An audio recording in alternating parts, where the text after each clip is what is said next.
Plusieurs Sud-Soudanais qui en 2011 avaient cru à un avenir meilleur ne sont aujourd'hui plus vraiment sûrs de ce que l'avenir leur réserve. Ephraim Kipimoy est né le 9 juillet 2011. Il va à l'école pour devenir une meilleure personne. Mais sa mère est en train de perdre espoir dans l'avenir de son fils. Lorsque j'ai donné naissance à cet enfant, j'étais très heureuse, car il est né au moment où nous obtenions notre indépendance.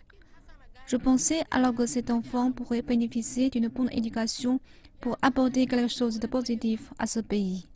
Aujourd'hui, je ne sais pas si cela est encore possible. Pour Lucie, ce jour-là lui rappelle la douleur et la guerre.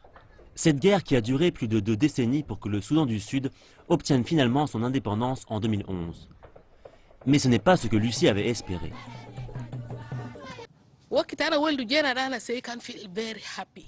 En tant que mère de cet enfant, je serais heureuse de célébrer son anniversaire qui est aussi le jour de la fête de l'indépendance. Mais aujourd'hui, les choses ont changé.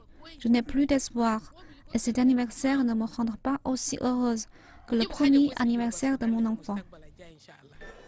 Le gouvernement dit que l'espoir pour le Soudan du Sud repose dans l'application de l'accord et qu'il y aura davantage de célébrations dans le futur. Il est possible que vous soyez déçus aujourd'hui ou que vous l'ayez été hier. Mais demain, vous serez très heureux. Vous célébrerez avec nous lorsque nous nous serons rassemblés et que nous fêterons la dernière clause de l'accord. Les tensions restent fortes alors que le Soudan du Sud fête ses 5 années d'indépendance.